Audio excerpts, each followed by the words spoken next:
Wow, well, hello everyone. It's been quite a while since I've made a video, and here I am trying it out again. The new year is my commitment to get back to it.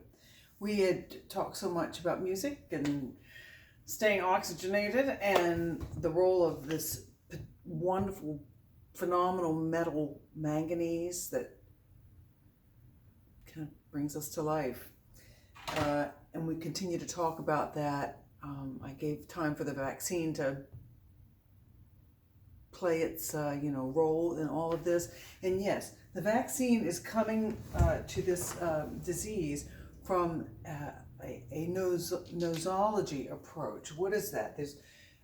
These are two terms that were just drilled into me at Johns Hopkins. Nosology, and this is in particular to mental illness, is what I studied. But so someone may display symptoms of stress, for instance, that someone else interprets as schizophrenia. It's really stress. You take care of the stress, and there's no schizophrenia. So that's nosology. But so a lot of drugs come in to try to treat what they think is schizophrenia when it's really, when they haven't treated what is the basis of it. That's where we get into etiology. What does this have to do with the virus? Well, the nosological approach, we have a problem here, Houston, we have a problem, and we have a virus that's taken over the cell and has its way of working. So that's an outside invader, and it really kills our mitochondria. Our mitochondria are dead, and our oxygen supply is depleted through this beast. And this virus invades the mitochondria, and it also invades the nucleus of our cell, or byproducts of the nucleus, which is mRNA. As we know, we're very familiar with what the vaccine is doing. It's going in and fooling the cell. Okay. And I hope that works. I hope it works for a century. Lying beneath, however, this. So if stress is the cause and you start treating for something else, you're going to get something else strange.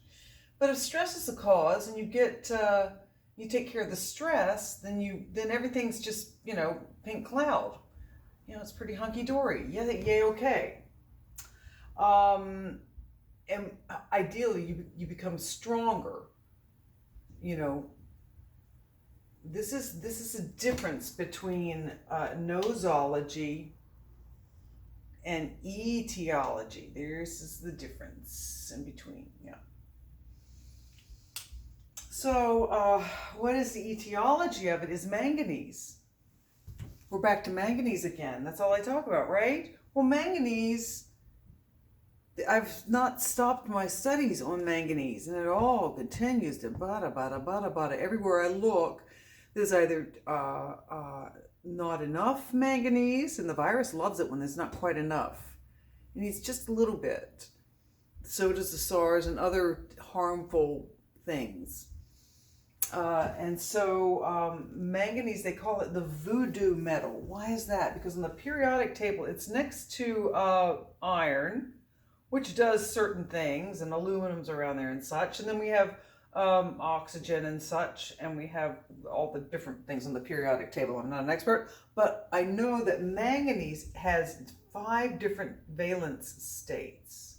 And the one that we like is manganese 2, and it's positive. And I think it goes, those are the ones you see most often, but I think it goes to 0 and like up to 9. This thing, it does, it's like a spore of sorts. It's like a metallic, we consider it a metal, but it crosses over all of these other areas of, this manganese goes to the oxygen arena, it goes to the gases, precious metals, all of that, all in the organic stuff. It crosses over all the organic things. And these two together are the core of our mitochondria. I think I have established that again and again and again, that, you look at Gallionella, which is a commonly found metal. They call it a metal, but it's really it's a biochip, is what it is. Seems to me it's responsible for our growth, for our degradation at the end of the day, our death, and what do you call it, rotting. So anyway, Gallionella is bacteria that you put iron and manganese together, and you add oxygen and water. And I don't even think you need sunlight for this one. You get a bacteria. Now you add sunlight and a biomass equals, what does that equal? That equals life. Yes, my friends. You see down there? I don't know, gosh. Life. It's been a while since I've been on this board, so yay, life. Okay, biogenesis, manganese, biogenesis. So you have H2, and this is what I want to talk about today, because this manganese has different states. I want to talk about the different states. Manganese 2 is what is the healthiest state. It's the most stable state. It's what is in our dissolved water. We don't even see it. If it's coming from a well water, it's just profuse. Like from what is healthy is like 300 to like 3,000 units. There are different ways of measuring it. Units per liter, I think, is one of them. And so 3,000 of those, right? And certain counties have more, New Zealand has pretty high levels of manganese, and they have a lot of well water. It's well water we find manganese. 2+, which is clear as a whistle, clear as a bell, clear, drinking water, clear. And I'm going to make sure I get that. Okay, so well water is clear. It's like drinking water. Manganese 2 is like pure, yummy, drinking water, drinking water. Yep, perfect. We love it. It's that fresh stuff that comes down from the mountains. Okay, so this is good manganese. This is the one that make our mitochondria strong, healthy. It creates tangles, it creates biomass, it creates stuff, creates particulates. Why is it clear? Well, that's in that state. But when oxygen comes into the picture, you want to add oxygen, O2, and manganese has the power to split oxygen out of water. It's very dynamic. We haven't talked about all the dynamic. There are other stages. There's manganese 1, which is another thing we'll talk about later. Manganese 3, which is what we're talking about now, which is where an electron is added. Water, the hydrogen in the water adds an electron here to make it 3+, at which point, what does that make? Add an electron to manganese in the presence of iron, I believe.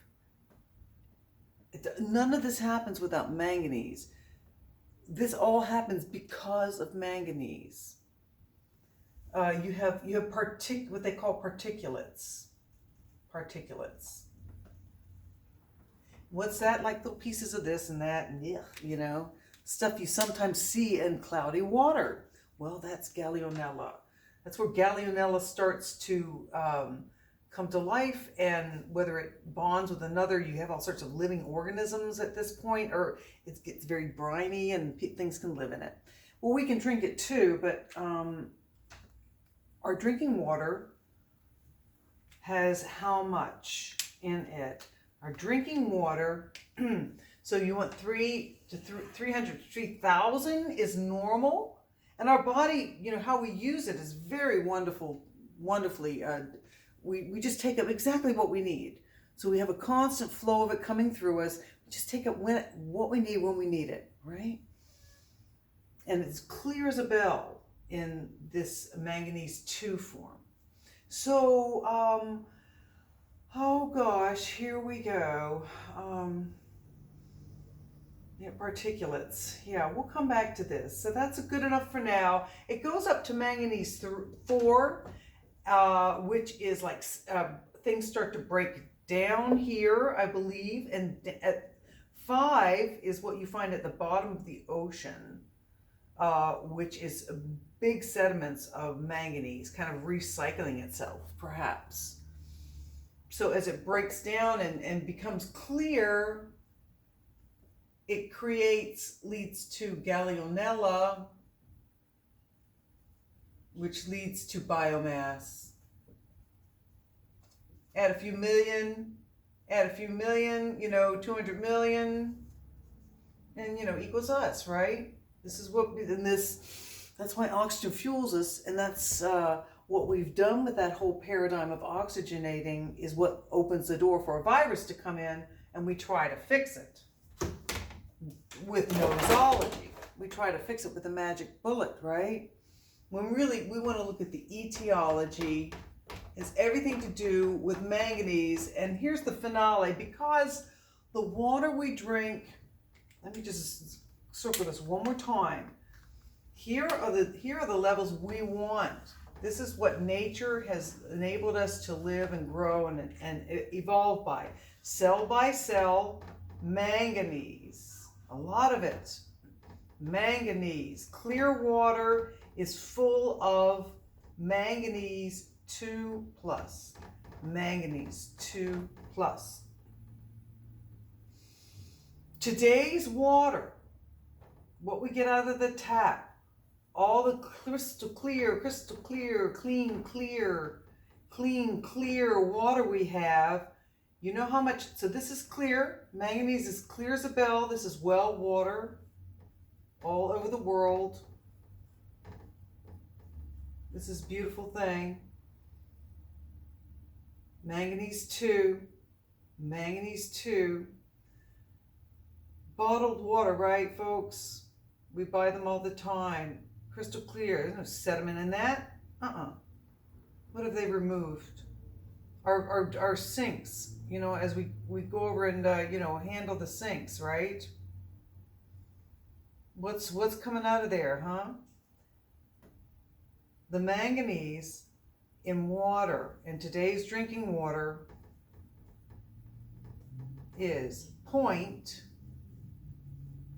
preferable 0.02%. It has been stripped out. How do they get that out, you say? How do they get that out? Well, add oxygen. Add oxygen to a bunch of water.